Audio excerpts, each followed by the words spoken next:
અહીંયા તમારા માટે આ પહેલો પ્રશ્ન છે, હું ડિસ્પ્લે કરું છું. પહેલો પ્રશ્ન કંઈક આવો છે. નીચેના નદીઓ છે, નીચેની નદીઓ, આમાંથી આ જે નદીઓ છે એ નદીઓને તમારે ધ્યાનમાં લેવાની છે. ઓકે, કેટલી કેટલી નદીઓ છે જુઓ, આવા પ્રશ્ન પૂછાય. ઓકે, એક કોસી, ચિનાબ, ગંડક, સિંધુ નદી અને સતલજ નદી. હવે આ નદી તો આપણે જોઈ. હવે આમાં પ્રશ્ન શું છે કે આમાંથી કઈ નદીઓ એવી છે કે જે ભારતમાંથી ઉદ્ભવતી નથી? ભારતમાંથી ઉદ્ભવતી નથી એવી નદી કઈ? હાલો, બરાબર, આપો જવાબ. ભારતમાંથી ઉદ્ભવતી ન હોય એવી નદીઓ છે એ આમાંથી કઈ છે? કઈ એવી નદીઓ છે જે ભારતમાંથી નીકળતી નથી? બરાબર, અહીંયા તમારા આ ઓપ્શન છે, આપો એનો મસ્તીનો મજાનો જવાબ. ચલો, કોમેન્ટ બોક્સની અંદર તમારે જવાબ આપવાનો છે. તમારા જવાબ જે છે એના ઉપરથી જ આપણને ખબર પડશે કે તમે કેટલા પાણીમાં છો. બરાબર, તમારી તૈયારી કેટલી કાચી છે ને કેટલી પાકી છે. બરાબર, તમારી તૈયારી કાચી હોય તો પાકી કરવાની જવાબદારી અમારી છે.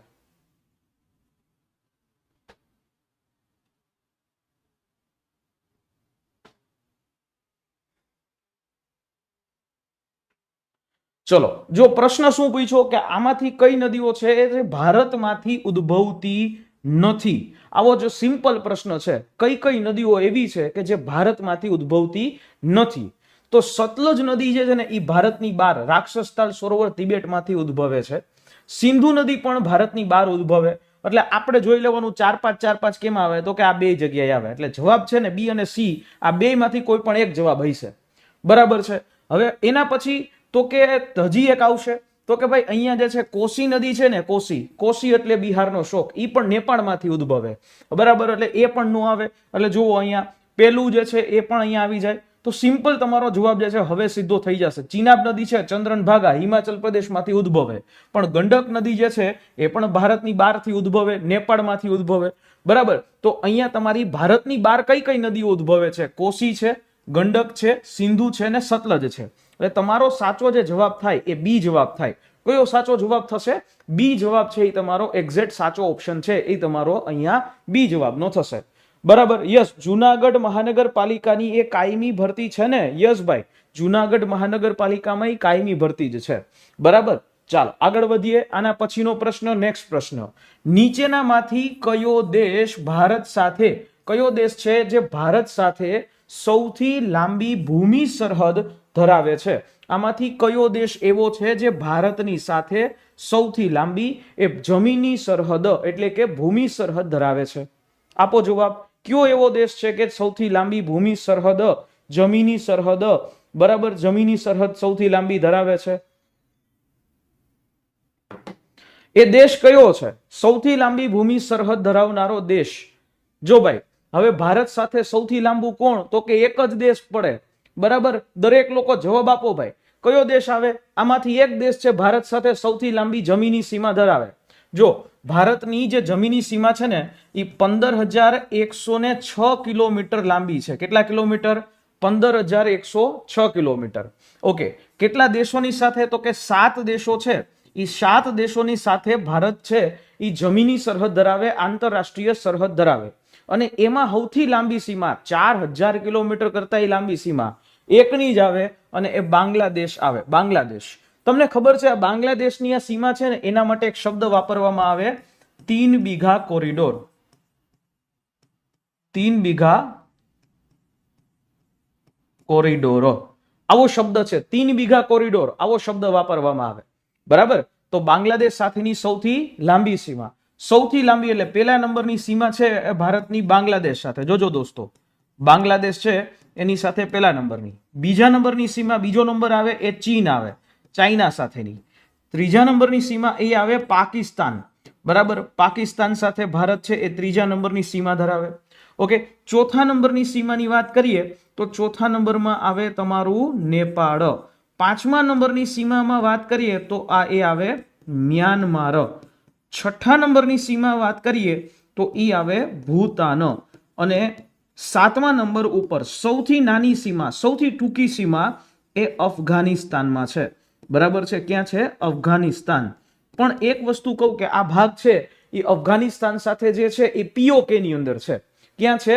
પીઓકે માં. બરાબર, એટલે અફઘાનિસ્તાન સાથે 106 કિલોમીટરની આ લાંબી સીમા પણ હાલ એ પાકિસ્તાન ઓક્યુપાઇડેડ કાશ્મીરમાં છે. પ્રેક્ટિકલી એ પીઓકે ની અંદર છે. ક્લિયર? તો આવી રીતે આ પ્રશ્નનો સાચો જવાબ થાય તમારો એ. ચાલો નેક્સ્ટ ક્વેશ્ચન. પંચમહાલ અને ભરૂચ જિલ્લાના કેટલાક ભાગની અંદર ખાલી જગ્યા અને ખાલી જગ્યાના ખડકો મળી આવે છે. ઓપ્શનમાંથી કોઈ પણ એક ઓપ્શન તમારો અહીંયા સાચો છે. આપો જવાબ. હાલો ભાઈ, તમારી તૈયારી એમ કહો છો કે આપણી જબરજસ્ત છે, તો આપો આની અંદર જવાબ.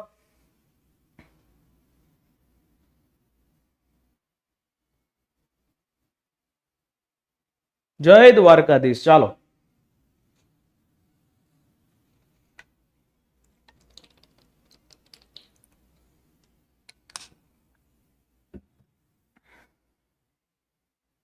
ચલો શું આવે આની અંદર જવાબ આખો?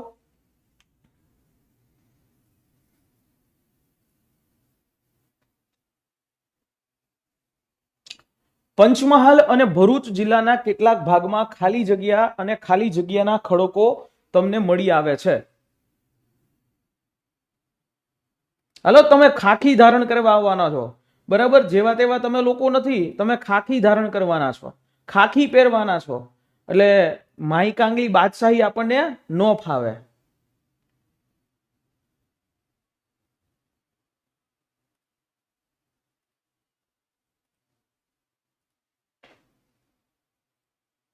જો ભાઈ, હવે પંચમહાલ અને ભરૂચ જિલ્લો આ એવો જગ્યા છે કે જ્યાંથી તમને ગ્રેનાઇટ અને નીસ આવા ખડકો જોવા મળે. જીઓગ્રાફી ભૂગોળ લેવલનો પ્રશ્ન છે. હસમુખ કાકા આવા પ્રશ્ન પૂછશે, બરાબર? બોકાહા નખાવશે, બોકાહા. એટલે કહીએ છીએ ભાઈ તૈયારી કરો, બરાબર? લેખિત પરીક્ષાને તમે જેટલું ઈઝી માનો છો એટલું ઈઝી નથી, બરાબર? અહીંયા એવા લોકો આવશે કે જેણે તૈયારી સારી કરેલી હશે, તાકાતવાળી તૈયારી કરી હશે, અને એક પ્રશ્ન ખોટો ન પડવા દે એવા વ્યક્તિઓ જે આની અંદર આવશે, બરાબર? પોલીસ કોન્સ્ટેબલ ખભે 2 સ્ટાર લગાડવું એ એટલું સહેલું નથી. કોઈને એમ પાણી હોય, મૂછુના દોરા લટકાવતા હોય કે આપણે, બરાબર, આ વખતે કદાચ આપણે ઓછી તૈયારી કરશું તોય હાલી જાવું, એ ભૂલ, બરાબર? ગોખી ગોખીને તમારું ભેગું નહીં થાય. તમારે તમામ વસ્તુ સમજીને કરવી પડશે. એક એક વસ્તુ સમજીને કરવી પડશે, બરાબર છે? ચલો, તો અહીંયા ગ્રેનાઇટ અને નીસ જે છે એ પ્રકારના ખડકો જોવા મળે છે. Next question. નેશનલ પાર્ક સંબંધી જે રાજ્યોની જોડી છે, આમાં જોડકું છે, તો આમાંથી કઈ જોડી છે એ યોગ્ય છે? એટલે સાચી જોડકું આમાંથી કયું છે? કયું એવું જોડકું છે જે તમારું અહીંયા સાચું છે? શું છે? સાચી જોડકું જે છે એ આમાંથી કયું છે? આપો જવાબ અહીંયા. ચાલો, સાચું જોડકું છે એ તમને અહીંયા કયું લાગે છે?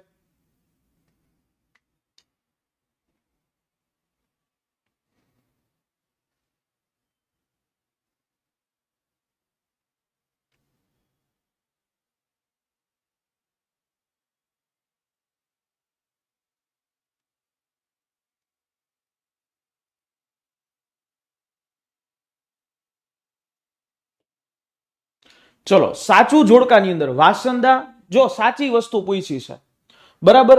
વાસંદા નેશનલ પાર્ક, યસ ભાઈ, આ તો ગુજરાતમાં આવે, બરાબર? બાંદીપુર કેરળમાં, રાણી ઝાંસી મરીન પાર્ક, રાણી ઝાંસીનો મરીન પાર્ક તો કે આસામમાં, અને કાઝીરંગા નેશનલ પાર્ક તો કે પશ્ચિમ બંગાળમાં. આમાં સીધું હળાહળ આપણને સત્ય ખબર પડી જાય, બરાબર? કે વાસંદા નેશનલ પાર્ક છે એ ગુજરાતમાં જ આવે, બરાબર? ગુજરાતના કયા જિલ્લાની અંદર આવે આ વાસંદા નેશનલ પાર્ક? તો કે સર ગુજરાતની અંદર એક નવસારી જિલ્લો છે, અને એ નવસારીના વાસંદા ખાતે ત્યાં વાસંદા નેશનલ પાર્ક આવે. હવે આ વાસંદા નેશનલ પાર્ક કયા પ્રાણી માટે છે? જો નેશનલ પાર્ક હોય ને એનું હંમેશા એક લિમિટ હોય. વેન ડાયાગ્રામને યાદ રાખવાનું કે નેશનલ પાર્ક જે છે એટલે રાષ્ટ્રીય ઉદ્યાન જે છે એ અંદર હોય. રાષ્ટ્રીય ઉદ્યાનની અંદર કોઈ શિકાર ઉપર પ્રતિબંધ હોય, રાષ્ટ્રીય ઉદ્યાનમાં કોઈ વ્યક્તિઓ છે ત્યાં ફરવા ન જઈ શકે, મનુષ્યની ગતિવિધિઓ ઉપર છૂટ ન હોય. ત્યાં તમને મોઢું ઉપાડીને આપણે એમ ન જઈએ કે હાલો લાઈને આપણે આજે જંગલ જોઈ આવીએ, જંગલ પતા ચલા હે ચડ્ડી પહેન કે ફૂલ ખીલા હે, આવું ન હોય, બરાબર? બીજું એ કે રાષ્ટ્રીય ઉદ્યાનમાં તમે ખેતી ન કરી શકો, રાષ્ટ્રીય ઉદ્યાનમાં તમે રહી ન શકો. અહીંયા રાષ્ટ્રીય ઉદ્યાન તો એવા માટે બનાવ્યા હોય, એવા પશુઓ માટે બનાવ્યા હોય કે જે પશુઓનું જે વિશ્વની અંદર ઈ એન્ડર્જ સ્પીસીસમાં છે, એ લુપ્ત થવાની તૈયારીમાં છે, લુપ્ત થઈ જાય એવો એની ઉપર સંકટ છે, ભય છે, એવા જે પશુઓ છે, એવા પ્રાણીઓ છે, એના માટે આવું નેશનલ પાર્ક બનાવાય. નેશનલ પાર્કની બહાર જે હોય ને, એ નેશનલ પાર્કની બહાર હોય એ વન્યજીવ અભયારણ્ય એની બહાર હોય. વન્યજીવ અભયારણ્ય, આ વન્યજીવ અભયારણ્ય હોય ને એમાં તમે ત્યાં રહી શકો, ત્યાં ખેતી કરી શકો, ત્યાં જે છે તમને શિકારની તો પ્રતિબંધ જ હોય, પણ ત્યાં તમને પરમિશન સાથે છૂટ હોય, તમે વિથ પરમિશન છે એ તમે ત્યાં જઈ શકો, ખેતી બેતી કરી શકો. એટલે આવું વસ્તુ હોય. સાચો જવાબ તમારો દરેક લોકોનો અહીંયા સાચો જ હશે. વાસંદા નેશનલ પાર્ક, ગુજરાત. ચાલો નેક્સ્ટ ક્વેશ્ચન. નીચેના પૈકી કયા ખનિજને બ્રાઉન કોલ તરીકે આખા વિશ્વમાં ઓળખવામાં આવે? હાલો આપો જવાબ. ક્વોલિટી વાળો પ્રશ્ન. બ્રાઉન કોલ તરીકે આખા વિશ્વની અંદર આમાંથી કયા એવા કોલસાને ઓળખવામાં આવે? 4 જ કોલસા છે, બરાબર. એન્થ્રેસાઇટ કોલસો, લિગ્નાઇટ કોલસો, બિટ્યુમિનસ કોલસો અને પિટ કોલસો. આવા 4 જ છે. કયા એવા કોલસાને ઓળખવામાં આવે? 4 જ કોલસા છે, બરાબર. એન્થ્રેસાઇટ કોલસો. સર મેં કોલેજના લાસ્ટ સેમેસ્ટરની એક્ઝામ આપી છે, ફક્ત પરિણામ બાકી છે. પીએસઆઈ માં શું હું ફોર્મ ભરી શકું? જો પીએસઆઈ ની અંદર તમારે જ્યારે ફોર્મ ભરવાનું છે ત્યારે તમારી પાસે ડિગ્રી સર્ટિફિકેટ કાં પછી એ પ્રોવિઝનલ હોય કે પછી કોઈ પણ બીજું હોય, એ ડિગ્રી સર્ટિફિકેટ હોવું ફરજિયાત છે એવું નોટિફિકેશનમાં લખ્યું છે. પરંતુ હમણાં જ જસ્ટ રિસન્ટલી એટલે કે અડધી કલાક પહેલા હસમુખ પટેલ સાહેબે એક ટ્વીટ કરી અને એક માહિતી આપી છે કે હસમુખ પટેલ સાહેબ જે છે એ આ બાબત ઉપર વિચારી રહ્યા છે કે લાસ્ટ સેમેસ્ટરમાં જીપીએસસી જે ઇલિજિબલ ગણે છે લાસ્ટ સેમેસ્ટરના અથવા તો લાસ્ટ યરના કેન્ડિડેટ્સને, તો પોલીસ ભરતી બોર્ડ પણ એ એલિજિબલ ગણે એવી એ વિચારણા કરી રહ્યા છે. એટલે ટૂંક સમયની અંદર જે કંઈ પણ ન્યૂઝ હશે, હજી ફોર્મ ભરવાનો સમય છે 4 તારીખથી છે, તો ત્યાં સુધીમાં તમને એ જાણ આપણે કરીશું. એટલે આ ચેનલ છે એ યુટ્યુબ ચેનલને લાઈક કરી લેજો, સબસ્ક્રાઇબ કરી લેજો, બરાબર છે, એ જેથી કરીને હું જ તમને આવા બધા ઇન્ફોર્મેશન જે છે એ આપતો રહીશ, બરાબર. તમને જે ઇન્ફોર્મેશન છે વ્યવસ્થિત રીતે આપતો રહીશ. ચાલો, તો આમાંથી કયા એવા ખનિજને બ્રાઉન કોલ તરીકે ઓળખવામાં આવે? વાત આવી બ્રાઉન કોલ. બ્રાઉન કોલ તરીકે તો સાહેબ લિગ્નાઇટ કોલસો હોય ને, એ લિગ્નાઇટ કોલસાને જ ઓળખવામાં આવે. લિગ્નાઇટ કોલસો, બરાબર છે. એ કોલસો જે છે, આ લિગ્નાઇટ કોલસાની સૌથી મોટો જથ્થો ગુજરાતમાં આપણો અહીંયા છે પાંધરો ખાતે, બરાબર. આખા દેશની અંદર સૌથી વધારે એન્થ્રેસાઇટ કોલસાનો જથ્થો એ તમિલનાડુ પાસે નૈવલી પાસે છે. તો અહીંયા સાચો જવાબ છે એ તમારો થશે બી. એક્ઝેક્ટલી બી જવાબ સાચો. ચાલો નેક્સ્ટ ક્વેશ્ચન, બરાબર છે, આગળ વધીએ. એટલે લિગ્નાઇટ કોલસો જે છે એને આની અંદર રાખવામાં આવે છે, બરાબર છે. એટલે આવી રીતે ગુજરાતમાં કોના કિનારે પીરમ અને જેગરી નામના આવા બેટ છે, ટાપુઓ છે, આવા ટાપુઓ આવેલા છે? કોના કિનારે પીરમ અને જેગરી આવા ટાપુઓ તમને જોવા મળે છે? આપો જવાબ.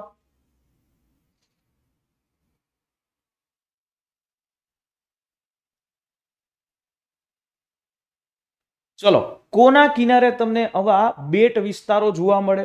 ભાઈ આવા બેટ વિસ્તારો છે એ કોના કિનારે? એવું તો કોણ છે એના કિનારે તમને જોવા મળી શકે છે?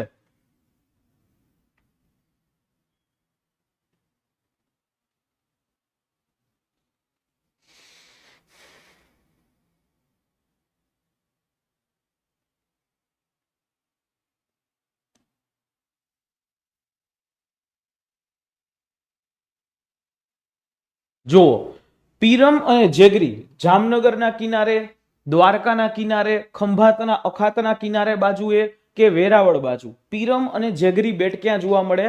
ખંભાતના અખાતમાં, ભાવનગર પાસે, બરાબર. ભાવનગર પાસે આ જોવા મળે, ખંભાતના અખાતમાં. સી જવાબ સાચો થાય, એ નહીં, બરાબર. આવા પ્રશ્નો પૂછાય. પછી ઘુમલીને તમે કદાચ ઓળખતા હશો. ઘુમલીનું જે નવલખા મંદિર છે એ 12મી સદીની અંદર કોના દ્વારા બાંધવામાં આવેલું છે? જો ભાઈ આવા પ્રશ્નો તમને કોન્સ્ટેબલમાં હિસ્ટ્રીનો ટોપિક પૂછ્યો છે, હિસ્ટ્રી, ઇતિહાસ, તો આવા પ્રશ્નો છે એ તમને કરી શકાય. ઇવન કે તમને અહીંયા જીકે નો ટોપિક પણ, જીકે જનરલ નોલેજનો ટોપિક પણ આમાં પૂછ્યો છે, એટલે આવા ટોપિક્સ જે છે એ ચોક્કસથી કરી શકાય. બીજું અગત્યનું એ છે કે તમારે ગુજરાતના જિલ્લાઓને વ્યવસ્થિત રીતે કરવા પડશે, અને અડ્ડા 24/7 ગુજરાતની આ યુટ્યુબ ચેનલ ઉપર મેં આખી વ્યવસ્થા કરી છે તમારા માટે કે બધાય સેશન જે ગુજરાતના જિલ્લાઓના એકદમ ફ્રી મળશે, એનું પ્લેલિસ્ટ પણ મેં બનાવીને રાખી દીધું છે, એટલે તમે જ્યારે ફ્રી હોય ત્યારે જોઈ શકો છો અને ભણી શકો છો ગુજરાતના જિલ્લાઓને. ઘુમલી નવલખા મંદિર 12મી સદીમાં કોના દ્વારા બાંધવામાં આવેલું? આપો જવાબ. અહીંયા શું જવાબ આવે છે?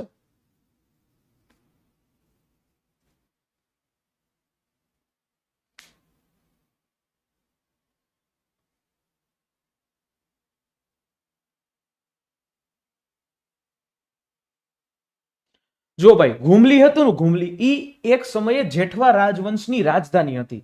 આ ઘુમલી જે છે ભાણવડ પાસે એ ત્યાં આવે છે, અને આ જેઠવા રાજવંશો છે એ જેઠવા રાજવંશો દ્વારા બાંધવામાં આવેલું છે, એટલે જેઠવાઓ એ સાચો જવાબ થાય.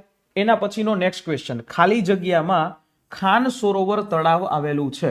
આમાંથી કઈ જગ્યા છે કે જ્યાં ખાન સરોવર તળાવ, ખાન સરોવર આવ્યું છે? આપો જવાબ. 1, 2, 3 અને 4, આ ચારમાંથી કોઈ એક જગ્યા છે કે જ્યાં આવું ખાન સરોવર આવેલું છે? કઈ જગ્યાએ ખાન સરોવર આવેલું છે?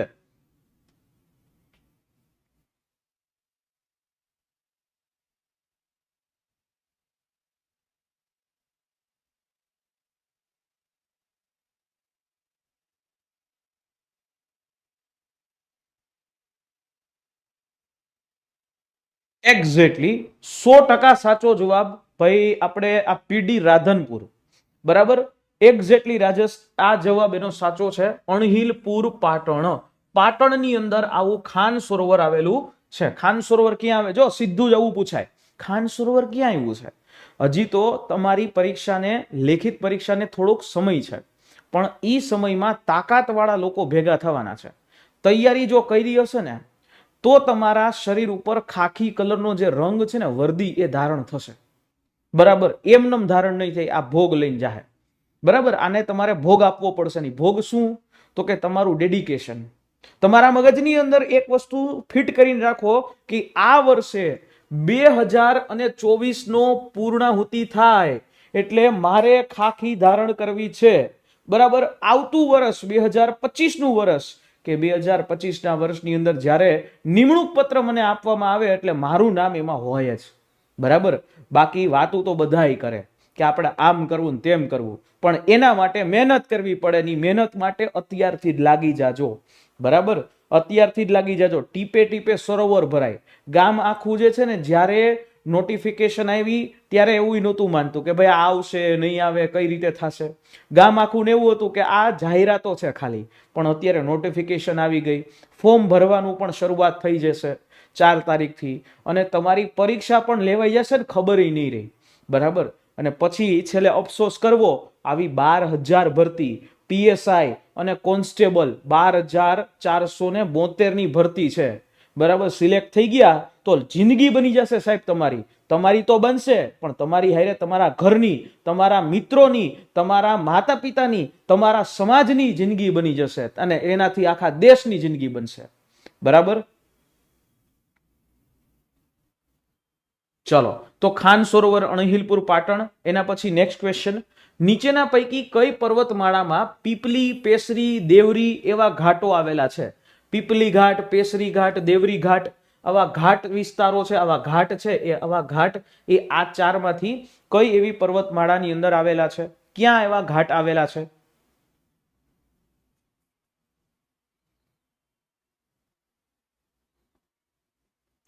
કઈ જગ્યાએ, કઈ એવી પર્વતમાળામાં આવા ઘાટો આવેલા છે?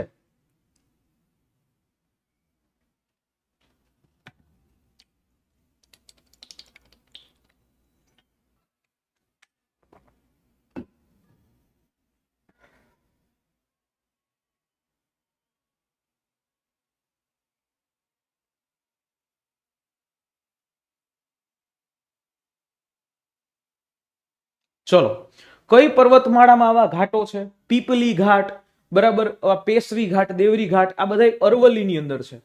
બરાબર. અરવલ્લી, અરવલ્લીની પર્વતમાળા, એમાં પીપલી ઘાટ છે, હલ્દી ઘાટી છે, એટલે એવા ઘાટો છે એ અરવલ્લીની પર્વતમાળા. વિશ્વની સૌથી જૂનામાં જૂની પર્વતમાળા, બરાબર, ગુજરાતથી શરૂ કરી અને દિલ્હી રાયસીના હિલ્સ સુધી રાષ્ટ્રપતિ ભવન છે, ત્યાં સુધી આ અરવલ્લીની પર્વતમાળા આવેલી છે. એટલે અહીંયા સાચો જવાબ થાય તમારો અરવલ્લી.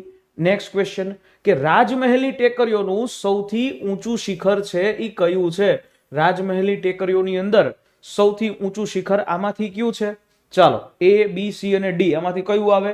રાજમહેલની ટેકરીઓ છે. બરાબર, એટલે સમજી વિચારી અને પછી જવાબ આપો. રાજમહેલની ટેકરીઓનું સૌથી ઊંચામાં ઊંચું શિખર કયું છે? જો ભાઈ, આ રાજમહેલની ટેકરીઓમાં પારસનાથ, ધૂપગઢ, દોડ્ડા બેટા અને સદભાવના. રાજમહેલની ટેકરીઓમાં સૌથી ઊંચું શિખર આવે પારસનાથ. શું આવે?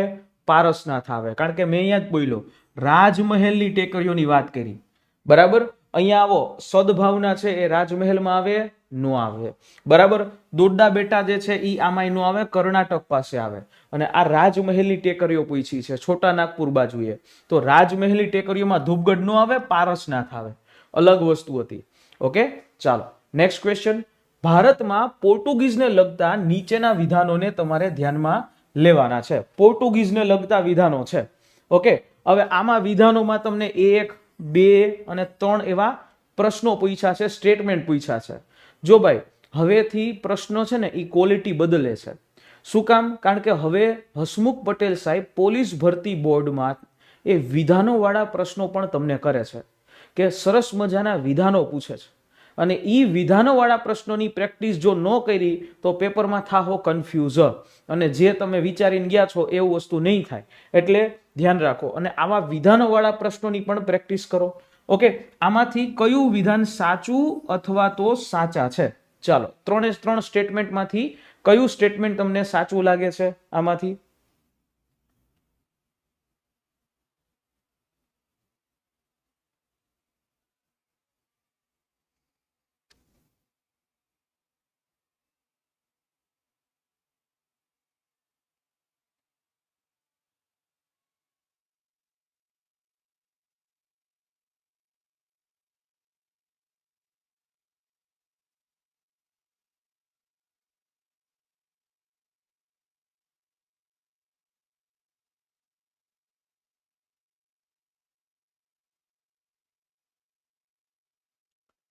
પોર્ટુગીઝ છે એ પોર્ટુગીઝને લગતું આખું સ્ટેટમેન્ટ છે. સાચું સ્ટેટમેન્ટ શું છે એ તમારે શોધવાનું છે. એમાં કયું સાચું છે એ કહેવાનું છે. બરાબર, હવે જુઓ શું છે સાચું. પોર્ટુગીઝ ભારતમાં આવનારી યુરોપની સૌથી પહેલી પ્રજા અને ભારત છોડનારા સૌથી છેલ્લે. યસ ભાઈ, એક્ઝેક્ટલી સાચું. બરાબર, આવા જે છે આ પેલું સ્ટેટમેન્ટ સાચું. ઓકે, હવે જોઈ લેવાનું પેલું સ્ટેટમેન્ટ ક્યાં ક્યાં આવે છે. તો કે 1, 2 અને આ ઉપરોક્ત તમામ 3 માંથી એક જવાબ હોય. બીજું સ્ટેટમેન્ટ, ભારત તરફ દરિયાઈ માર્ગની પોર્ટુગીઝ શોધ એ યુરોપથી સીધી ભારતના પ્રથમ રેકોર્ડ કરેલી સફર હતી. યસ, બરાબર, સાચું. અને ઈ કોણ આવ્યો તો? ઈ આવ્યો તો વાસ્કો દ ગામા. બરાબર, વાસ્કો દ ગામા જે છે ઈ અહીંયા આવ્યો અને ત્યાંથી ખબર પડી પોર્ટુગીઝોએ ભારત તરફ આવવાનો રસ્તો છે ઈ એમણે અહીંયા શોધી કાઢ્યો. એટલે અહીંયા બીજું સ્ટેટમેન્ટ તમારું સાચું. બીજું, ત્રીજું સ્ટેટમેન્ટ કે પોર્ટુગીઝ ભારતમાં તમામ ધર્મો પ્રત્યે તદ્દન સહિષ્ણુ હતા, એટલે કે બધાય ધર્મોને માનનારા હતા, ભારતીયોના ધર્મને એ અપનાવનારા હતા, એવું તો હતું નહીં. એટલે આ સ્ટેટમેન્ટ છે એ તમારું ખોટું પડે. સાચું સ્ટેટમેન્ટ થાય ખાલી તમારું બીજું, પેલું અને બીજું. બી જે છે એ સાચો જવાબ આવે, બી. બરાબર, પહેલું અને બીજું જે સ્ટેટમેન્ટ છે, આ પહેલું અને બીજું સ્ટેટમેન્ટ એ તમારો એક્ઝેક્ટ સાચો જવાબ થશે. ચાલો નેક્સ્ટ ક્વેશ્ચન લઈએ. સાર્વત્રિક પુખ્ત મતાધિકારના આધારે ચૂંટણી યોજનાર ભારતનો સૌથી પહેલો ભાગ કયો હતો? આપો જવાબ. મસ્ત પ્રશ્ન છે, ગોતી ગોતીને પ્રશ્ન લઈ આવ્યો છું. બરાબર, ક્વોલિટી વાળા, એકદમ કહેવાય ને કે ક્વોલિટી, કેસર કેરી જેવા મસ્તીના મધ્યમ મીઠા પ્રશ્નો લેવો. કેસર કેરી.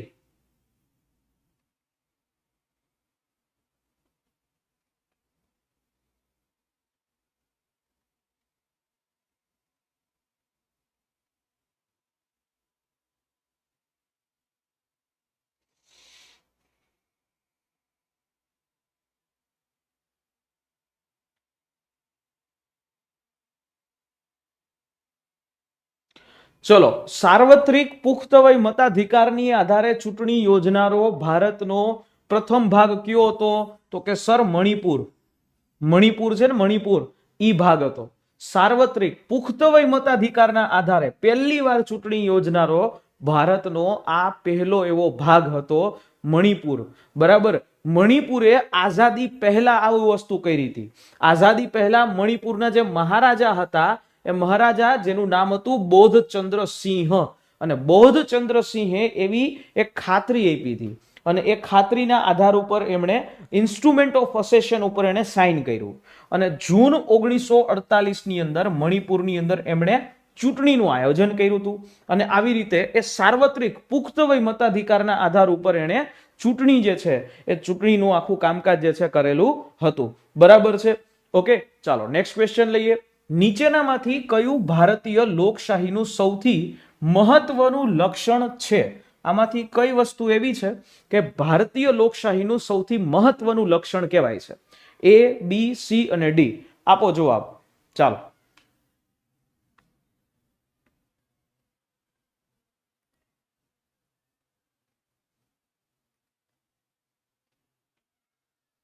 ભારતીય લોકશાહીનું સૌથી મહત્વનું લક્ષણ તમને પૂછ્યું છે. જો ભારતીય લોકશાહીનું સૌથી મહત્વનું લક્ષણ છે એ આમાંથી કયું છે? સિમ્પલ પ્રશ્ન છે કે રાજ્યના વડાની પસંદગી સાર્વત્રિક પુખ્ત વય મતાધિકારના દ્વારા કરવામાં આવે છે. ઓકે, રાજ્યના વડાની પસંદગી સાર્વત્રિક પુખ્ત વય મતાધિકારના આધાર ઉપર કરવામાં આવે છે. નહીં ભાઈ, આવું કંઈ હોય, આવું છે નહીં. લોકશાહીનું લક્ષણ શું છે એ જોવાનું છે. રાજ્યના વડાનું કાર્યાલય દેશના તમામ નાગરિકો માટે ખુલ્લું હોય છે. આવું ન આવે ભાઈ, આવું કંઈ ન હોય. રાજ્યના વડા દેશના લોકો માટે સીધા જ જવાબદાર છે. ઓકે, સરકારના વડાને દેશના લોકો પ્રત્યે પ્રત્યક્ષ કે પરોક્ષ રીતે બદલી શકાય છે. એટલે સાચો જવાબ થાય ડી, કે લોકશાહીનું લક્ષણ આ કહેવાય કે સરકારના વડા જે છે એ સરકારના વડા એટલે કે head of the government. Head of the government એટલે મુખ્યમંત્રી અથવા તો ઈ પ્રધાનમંત્રી, અને એને દેશના લોકો પ્રત્યક્ષ રીતે કે પરોક્ષ રીતે બદલી શકે છે. એટલે દર 5 વર્ષે ચૂંટણીનું આયોજન થાય ને. બરાબર. હમણાં વિધાનસભાની આવી હતી, હમણાં લોકસભાની આવશે, આવતીકાલે જાહેરાત થશે. તો અહીંયા સાચો જવાબ થશે તમારો ડી, કે લોકશાહીનું લક્ષણ છે ને એ આ કહેવાય. બાકી બધા લોકશાહીના લક્ષણની અંદર ન આવે. બરાબર. આમાંથી એકય વસ્તુ લોકશાહીના લક્ષણમાં ન આવે. ક્લિયર? તો સાચો જવાબ થશે એ તમારો ડી જવાબ થશે. બરાબર. ચાલો નેક્સ્ટ ક્વેશ્ચન. નીચેનામાંથી કઈ મર્યાદિત સરકારની સૌથી યોગ્ય વ્યાખ્યા છે? હાલો આપો જવાબ. આ તાકાતવાળો પ્રશ્ન છે. બરાબર. જે લોકો લીંબુ લટકાવે એને બરાબર આપણે ખુલ્લો પડકાર. આવા પ્રશ્નોના જવાબ આપો અને તમારી યોગ્યતા સિદ્ધ કરો.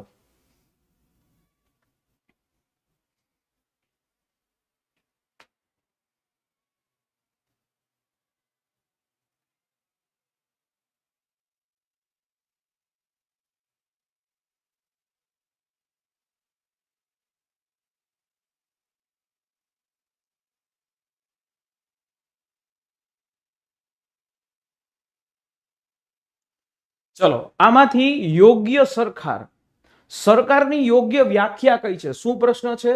સરકારની સૌથી યોગ્ય વ્યાખ્યા કઈ છે?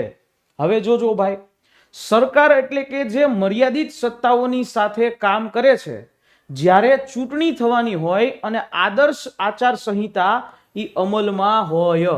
ઓકે ભાઈ, આવી કઈ વસ્તુ તો મને નથી લાગતી. એક પેટા કંપની સરકાર કે જેને તેની સાર્વભૌમત્વ અને કોઈ પણ સરકારને આપે છે. જો પીએસઆઈ વાળાને ખાસ ધ્યાન કે બંધારણ અને જાહેર વહીવટ છે. આ જાહેર વહીવટમાં તમને લાગે આ એવો પ્રશ્ન છે. પછી સરકાર કે જે બંધારણીય કાયદા દ્વારા નિર્ધારિત મર્યાદામાં રહીને નિયમો ધરાવે છે, અને સરકાર જેણે કાર્યકાળ પૂરો થાય એની પહેલા જ ગૃહમાં બહુમતી ગુમાવી દીધી છે. શું છે? કોઈ મર્યાદિત સરકારની વ્યાખ્યા યોગ્ય કઈ છે? તો કે મર્યાદિત સરકાર એટલે કે તમામ વસ્તુ કાયદાની મર્યાદામાં રહીને કરે, પોતાની મન ફાવે એવી રીતે કરે નહીં. બરાબર છે. કાયદાની નિયત મર્યાદામાં રહી અને તમામ નિયમો ધરાવે, તમામ નિયમો પાડે, એને કહેવાય યોગ્ય વ્યાખ્યા. એટલે સી જવાબ થાય તમારો સાચો. સી. શું જવાબ થાય? સી જવાબ. ચાલો આગળ વધીએ. એના પછીનો પ્રશ્ન કે ભારતમાં સંસદીય સ્વરૂપ સરકારના સંદર્ભમાં નીચેનામાંથી એ કયું વિધાન સાચું છે? સંસદીય સરકારની બાબતમાં કયું વિધાન સાચું છે? ઓકે, આવ્યા 3 સ્ટેટમેન્ટ, 1, 2 અને 3, અને આમાંથી સાચો જવાબ પસંદ કરી અને તમારે લખવાનો છે. શું આવે સાચો જવાબ? આપો હાલો.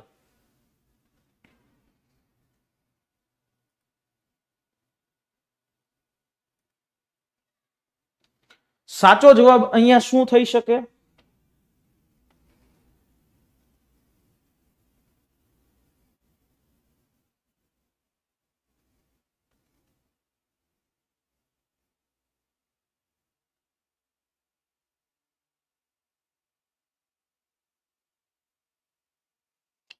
ચલો હવે રાષ્ટ્રપતિ, જો સરકારનું સંસદીય સ્વરૂપ એના સંદર્ભમાં સાચી વાત કરવાની. સંસદીય સરકાર, ઓકે. રાષ્ટ્રપતિ અને વડાપ્રધાન બંને પરોક્ષ રીતે, કેવી રીતે? પરોક્ષ રીતે લોકો દ્વારા ચૂંટાય છે. યસ ભાઈ, ભારતમાં સંસદીય સરકારો, સંસદીય સરકાર છે, સરકાર સંસદીય શાસન પદ્ધતિ છે. તો ભારતમાં રાષ્ટ્રપતિને કોઈ આપણે ચૂંટવા જાય, તમે કે હું ચૂંટવા જાઉં છું? નહીં. પ્રધાનમંત્રીને તમે કે હું ચૂંટવા જઈએ છીએ? નહીં. કે આપણા દ્વારા ચૂંટેલા લોકો ઈ પ્રધાનમંત્રીને અને ઈ રાષ્ટ્રપતિને ચૂંટે છે. પેલું સ્ટેટમેન્ટ મને અહીંયા સાચું લાગે છે. વડાપ્રધાન સંસદના કોઈ પણ ગૃહમાંથી સભ્ય બની શકે છે. હા ભાઈ, વડાપ્રધાન લોકસભાના સભ્ય બની શકે, જેમ કે અત્યારે મોદી સાહેબ છે જ, અને વારાણસી બેઠક ઉપરથી ઉભા પણ છે. અને વડાપ્રધાન એ રાજ્યસભામાંથી પણ ઉભા રહી શકે, એટલે એ રાજ્યસભામાંથી એ બેસી શકે. બરાબર, મનમોહનસિંહ જ્યારે હતા ત્યારે રાજ્યસભામાંથી હતા. તો અહીંયા બીજું સ્ટેટમેન્ટ પણ તમારું સાચું. મંત્રી પરિષદ માત્ર લોકસભાને જ જવાબદાર છે. યસ ભાઈ, અત્યારે એવું જ છે કે મંત્રી પરિષદ છે, આખી મંત્રી પરિષદ ઈ માત્ર ને માત્ર લોકસભાને જવાબદાર છે. બરાબર, સામૂહિક રીતે લોકસભાને જવાબદાર છે. એટલે સાચો જવાબ તમારો અહીંયા ત્રીજો પણ થાય. પેલું, બીજું અને ત્રીજું આ ત્રણેય જવાબ સાચા. એટલે જવાબ તમારો અહીંયા થશે ડી. ડી એટલે કે પહેલું, બીજું અને ત્રીજું. સમજ્યા? સાચો જવાબ છે પહેલું, બીજું અને ત્રીજું. ચાલો, કેવા લાગ્યા પ્રશ્નો? મજા આવી પ્રશ્નોની અંદર? કંઈક નવું મળ્યું? ઓનલાઈન પ્લેટફોર્મ ઉપર બીજા બધા પ્લેટફોર્મ કરતા કંઈક અલગ વસ્તુ તમને એ આપવાની કોશિશ કરી છે. એટલે લાઈક કરી દેજો ભાઈ. અને જો ચેનલ ઉપર નવા છો તો સબસ્ક્રાઇબ કરવાનું ભૂલતા નહીં. બરાબર, આપણો સમય જે છે સાંજે 7 વાગે આવશે. અવાનવા પ્રશ્નોની પીએસઆઈ, કોન્સ્ટેબલ આને ટાર્ગેટ કરી અને અવાનવા જે છે પ્રશ્નો છે એની હજી વધારે સરસ મજાની પ્રેક્ટિસ છે એ ધવલ મારું સર તમને કરાવશે. બરાબર, ચાલો, ક્લિયર? સમજાણું દરેકને અહીંયા સુધી?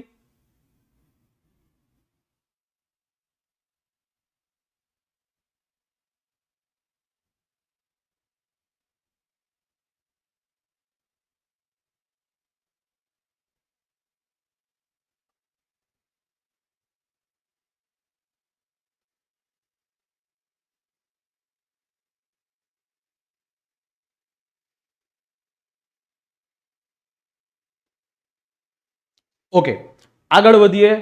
પણ એની પહેલા દોસ્તો, અડ્ડા 24/7 ગુજરાતની એપ્લિકેશન છે, તમે ડાઉનલોડ કરી લેજો. ડાઉનલોડ કરવા માટેની લિંક નીચે રાખી છે.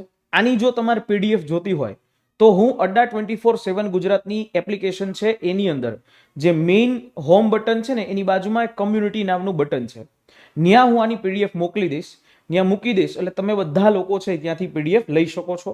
અને ડેઈલીના અપડેટ્સ માટે તમે અમારી આ ટેલિગ્રામ ચેનલ છે એ ટેલિગ્રામ ચેનલમાં પણ જોઈન થઈ શકો છો, અડ્ડા 247 ગુજરાત. બરાબર, ચાલો આગળ વધીએ. નેક્સ્ટ ક્વેશ્ચન, સમાનતાના અધિકારની શું વાત કરી છે? સમાનતાના અધિકારની નીચેનામાંથી કઈ સૌથી યોગ્ય વ્યાખ્યા છે? બરાબર, સમાનતાના અધિકારની આમાંથી કઈ યોગ્ય વ્યાખ્યા છે? આવો પ્રશ્ન છે. તો એ, બી, સી અને ડી આમાંથી કઈ યોગ્ય વ્યાખ્યા કહેવાય?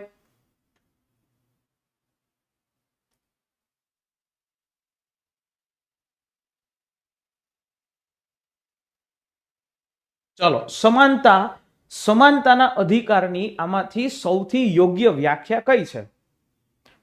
અને ભાઈ, કોન્સ્ટેબલની અંદર 30 માર્કનું બંધારણ છે. બરાબર, પોલીસ સબ ઇન્સ્પેક્ટરમાં 25 માર્કનું બંધારણ અને જાહેર વહીવટ છે. એટલે તગડું જે છે આખી વસ્તુ પૂછશે. 3 ક્વેશ્ચન કાઢશે, તાકાત વાળા કાઢશે.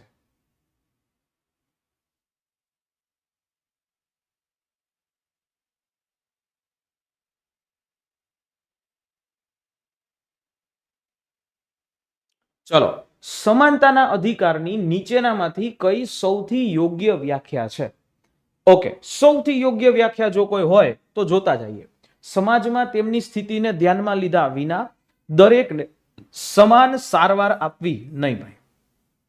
સમાજમાં તમામ પ્રકારના ભેદોને દૂર કરવા, આવું યોગ્ય નથી લાગતું. એવું વાતાવરણ પૂરું પાડવું જ્યાં દરેકને સમાન અધિકારો અને ફરજો હોય નહીં. વધારે યોગ્ય વ્યાખ્યા તો કે દરેક વ્યક્તિ જે સક્ષમ છે એ હાંસલ કરવાની, એને સમાન તક મેળવવા માટે સક્ષમ બનાવવું. આ ડી જવાબ જે છે એ યોગ્ય છે, સાચો છે સમાનતાના આ અધિકારની બાબતમાં. ડી ઓપ્શન સાચો. બરાબર છે. ચાલો આગળ વધીએ. નેક્સ્ટ, નીચેનામાંથી કોને ભારતીય બંધારણનું હૃદય અને આત્મા એ ગણવામાં આવે? ભારતીય બંધારણનું હૃદય અને આત્મા કોને ગણવામાં આવે? હાલો, બહુ ઈઝી પ્રશ્ન છે. બાબા સાહેબે આ વાત કરી હતી. ભારતના બંધારણનું આત્મા, ભારતના બંધારણનું હૃદય, એ આમાંથી કોને ગણવામાં આવે?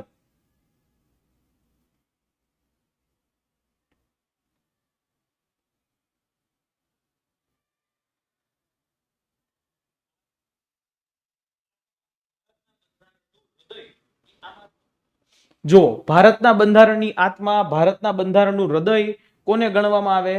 બંધારણીય ઉપાયોનો અધિકાર, આર્ટિકલ નંબર 32. બરાબર, બંધારણીય ઇલાજોનો અધિકાર, ઉપાયોનો અધિકાર. એટલે અહીંયા જવાબ આવે સી. નેક્સ્ટ, ભારતની 2011ની વસ્તી ગણતરી મુજબ નીચેનામાંથી કયો ધર્મ ભારતની કુલ વસ્તીમાં સૌથી ઓછો હિસ્સો ધરાવે છે? બરાબર, આમાંથી કયો ધર્મ છે કે જે ભારતની કુલ વસ્તીમાં સૌથી ઓછો હિસ્સો છે? આ ચારમાંથી કોઈ પણ એક જવાબ આપવાનો છે. શું આવે આમાં સાચો જવાબ?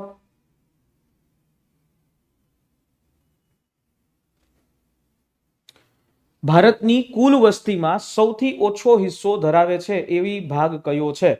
તો કે એવો ધર્મ છે એ એક જ છે, જૈન ધર્મ, જેને માઇનોરિટીની અંદર આજે કન્સિડર કરવામાં આવે છે. માઇનોરિટી. બરાબર, જો અહીંયા પારસીઓ આવ્યા હોય તો પારસીઓ માઇક્રો માઇનોરિટીમાં છે. જૈનો પણ અત્યારે માઇનોરિટીમાં છે, લઘુમતીમાં છે. હિન્દુઓ સૌથી વધારે જનસંખ્યા 2011ની વસ્તી પ્રમાણે હતી. બીજા નંબરે મુસ્લિમોની જનસંખ્યા છે. પછી એના પછી ત્રીજા નંબરે ખ્રિસ્તીઓની જનસંખ્યા ભારતમાં છે. ચોથા નંબરે ચોથા નંબરે જે છે એ બૌદ્ધની જનસંખ્યા છે. અને પાંચમા નંબરે અહીંયા જૈન ધર્મની જનસંખ્યા છે 0.4%. બરાબર, તો આ રીતે સૌથી ચારમાં સૌથી ઓછો ઓપ્શન જે હતો એ જૈનો હતો. નેક્સ્ટ ક્વેશ્ચન લઈએ. વિશ્વમાં ફળો અને શાકભાજીના ઉત્પાદનમાં ભારતનો ક્રમ, ભારતનો નંબર એ કેટલામો છે? પેલો, બીજો, એમાં કયો નંબર આવે? પેલો, બીજો, ત્રીજો કે પાંચમો? શાકભાજીના ઉત્પાદનમાં આખા વિશ્વની અંદર વર્લ્ડ લેવલે જીસીઆરટી નો પ્રશ્ન, આ જીસીઆરટીમાં ધોરણ 10 નો પ્રશ્ન છે. બરાબર, એકદમ સિમ્પલ પ્રશ્ન. ઓકે, ફળો અને શાકભાજીના ઉત્પાદનમાં ભારતનો નંબર, ભારતનો ક્રમ છે એ કેટલામો છે? ફળ અને શાકભાજીના ઉત્પાદનની અંદર જ્યારે વાત થાય ત્યારે ભારતનો નંબર કેટલામો છે? કેટલામો આવે? બીજો નંબર આવે. બરાબર, બીજો નંબર. બીજો વડા સાચા, બીજો નંબર આવે.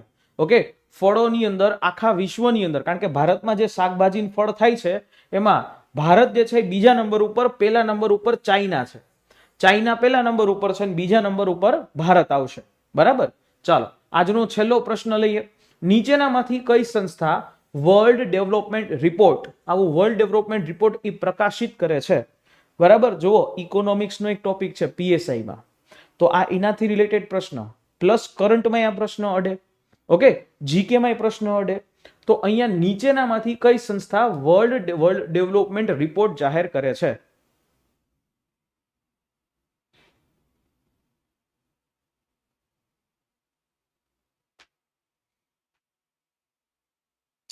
જો વર્લ્ડ ડેવલપમેન્ટ રિપોર્ટ આમાંથી કોણ જાહેર કરે? IMF, UNESCO, European development bank? Exactly, વિશ્વ બેંક, બરાબર. વિશ્વ બેંક છે એ આવો વર્લ્ડ ડેવલપમેન્ટ રિપોર્ટ એ જાહેર કરે છે. 1978 થી દર વર્ષે આવો વર્લ્ડ ડેવલપમેન્ટ રિપોર્ટ એ જાહેર કરે છે, બરાબર. તો આવો જે અહેવાલ છે એ આખા વિશ્વની અંદર જે ડેવલપમેન્ટ થાય છે એગ્રીકલ્ચરમાં, પછી ઇન્ફ્રાસ્ટ્રક્ચરમાં, બરાબર, એમાં અલગ અલગ વસ્તુ બાબતે, આરોગ્ય બાબતે, પોવર્ટી બાબતે, ગરીબી બાબતે, પર્યાવરણ બાબતે જે ડેવલપમેન્ટ થાય છે એને આમાં લેવામાં આવે છે, બરાબર છે. એટલે આ વર્લ્ડ ડેવલપમેન્ટ રિપોર્ટ વિશ્વ બેંક છે એ બહાર પાડે છે. તો આજના આપણા આ સેશન છે, આજના આપણું આ સેશન એને આપણે અહીંયા સુધી વિરામ કરીએ છીએ. ફરી પાછા મળીશું નેક્સ્ટ આવતીકાલે સાંજે 7 વાગ્યે. 7 વાગ્યાનું આપણું આ સેશન રહેશે, જેની અંદર આપણે આ વાત કરીશું, બરાબર છે. હજી જો આ પ્રશ્નો જેવા લેવો ને એના જેવા દરરોજ ક્વોલિટી મેન્ટેન થશે. નબળી ક્વોલિટી નહીં આવે. આપણે નબળો માલ નથી આપવો. આપણે વસ્તુ આપવી છે, ખવડાવવું તો સારું ખવડાવવું, બરાબર, બાકી ન ખવડાવવું. આપણે એવા સિદ્ધાંત વાળા છીએ. એટલે વસ્તુ જે છે એ તમને પ્રોપર આપીશ, ક્વોલિટી વાળી આપીશ, બાકી આપીશ જ નહીં. ક્લિયર? મળીએ છીએ નેક્સ્ટ સેશનમાં. ત્યાં સુધી મને રજા આપશો. જય હિન્દ એન્ડ જય ભારત.